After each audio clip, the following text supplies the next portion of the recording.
Hi everyone, this is Caly. Thanks so much for being here today as we share some projects using the Pretty Pink Posh August 2022 Halloween release.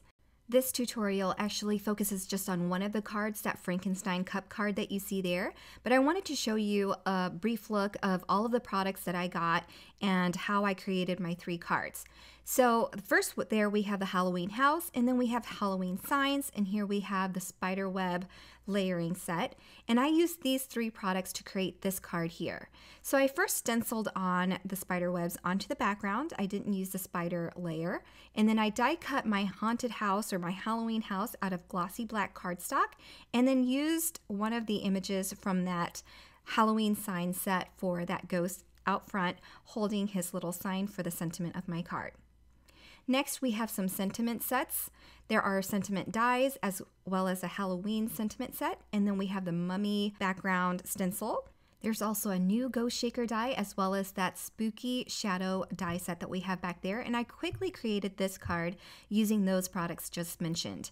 And then in my little shaker are these new fun glass beads. There are 5 new embellishment sets, and there are some fun clay mixes there as well as 2 new glass bead sets. And that Hocus Pocus one that I just pointed at is what I used on that ghost shaker card. Now moving on to our 3rd card, which we're going to be creating during this tutorial, I have the Halloween mug edition set. This set is absolutely adorable. As you can see, there's some cat elements, so you could create a witch, and then there's also some mummy wraps there, some Frankenstein elements, and some other extras as well. So here's a cute photo of a mock-up of what you can create, and I just absolutely think it's adorable.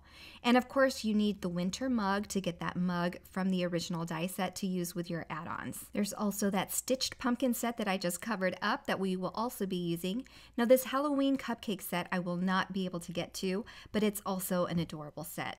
Now that the introductions are over with, we can start on our 3rd card here. This is the Frankenstein mug that we're creating. So I've die cut all of the parts.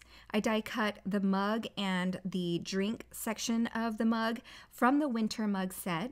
And here we have the little accessory pieces from the mug editions, the Halloween mug editions, which is Frankenstein's hair and the spider and his stitches as well as his mouth. And then that little pumpkin is also from the Halloween mug edition set. And then I decided to pull in that stitch pumpkin set to take all of the foliage and little vines from the pumpkins from that set to use as well. So I have here the new waffle flower grip mat, and I have to admit this is my first time using it. As you can see, it is some heavy duty photopolymer, and it comes with a grid that you can use if you need it. The photopolymer is like a solid stamp, so it will adhere itself to any non-porous surface. So like to my glass mat, it will stick to it and it will hold your cardstock perfectly still while you ink blend. So I found that there was some resistance on my brush when it went over the photopolymer, but as far as ink blending goes, it went perfectly smooth. So I ink blended my panel with a soft purple. Now I'm using the layered spider web stencil to stencil on the spider webs onto the back with a more bluish purple color, which is violet. And you can see here as I lift it away, my paper comes off of this photopolymer grip mat perfectly too. It doesn't tear at your paper at all, and all I have to do is wipe the ink away. And what I learned to love during this process was that I can stick multiple pieces of die cuts onto this panel and not have to fuss with moving tiny little bits around as I ink blend multiple pieces. So I used the same purples on the back of the mug as well as on the potion part of the drink. And now I'm going to use Limalicious to ink blend the mug itself for Frankenstein's face. And then I'm using a orange for the pumpkin. There's a tiny little piece of brown for the pumpkin stalk, so I just ink blended that a little bit with brown as well. So now for the foliage, here's what I mean. Like I can put all of my little tiny images on this grip mat and it will hold all of the pieces there while I ink blend, and I'm not constantly moving my little tiny pieces around as I ink blend. So these grip mats are an awesome tool to have. I still love my stamp and stencil mat, but this is very easy to clean, so I think this might win over the stamp and stencil mat.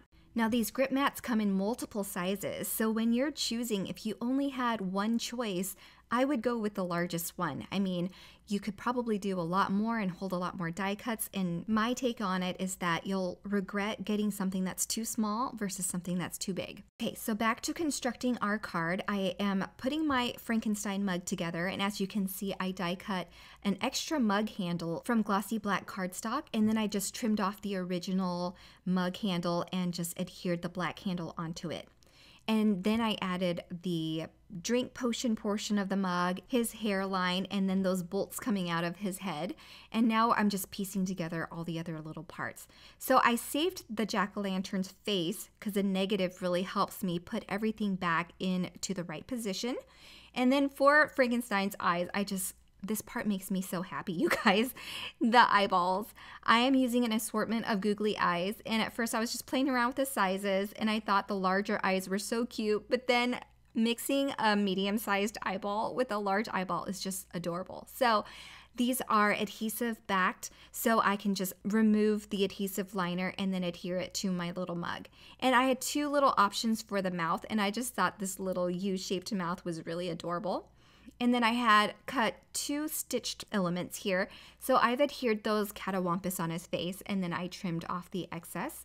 And so we have this adorable mug, and he just makes me so happy. Okay, so we have all of our mug elements put together. Now we're gonna work on the background. Anytime I get a Pretty Pink Posh release with new embellishments, I wanna create a shaker. So we're gonna create an infinity shaker, which I like to use with cellophane, which is essentially just reused stamp and die packaging that's in perfect condition. So I cut a piece that's slightly bigger than my background panel, trim off the corners, and then just add some double-sided adhesive on the back and then wrap that cellophane onto that cardstock. So I create an envelope that will hold all my shaker bits. I'm adding some Hocus Pocus mix and then some candy corn glass beads in there as well for a fun mixture of elements in this little shaker pouch. And once I'm happy with the amount of shaker elements inside this envelope, I'll go ahead and seal it up by sealing that last flap of that cellophane. So now that we have our background done, we can just go ahead and put our card together by adhering all of the fun elements. I added some foam squares to the back of the mug, and before the mug is completely adhered to that cellophane, I'm going to go ahead and add a few little foliage and vines all the way around the mug to give it some interest, and then I'll attach my little jack-o'-lantern down here and then finish with my little spider on that foliage at the top, and then we can work on adhering and securing the rest of the leaves to make sure that they don't fall out, because again, what's holding them there is just a little bit of foam adhesive right now. Okay, so for the sentiment, I used the Halloween sentiment set, and I embossed a sentiment and then used the sentiment dies to go ahead and die cut a cute little rectangle with a stitching design all the way around for my sentiment. And then last but not least, I am just going to adhere this to a card base, and that finishes our little Halloween mug card. I just can't get over those googly eyes right now. I was giggling while I was doing this, and I just think he is too cute. Okay, so pulling back in my other two cards, there we have 3 cards of inspiration from this release. If you're interested in any of the products that I use, be sure to check out the links below.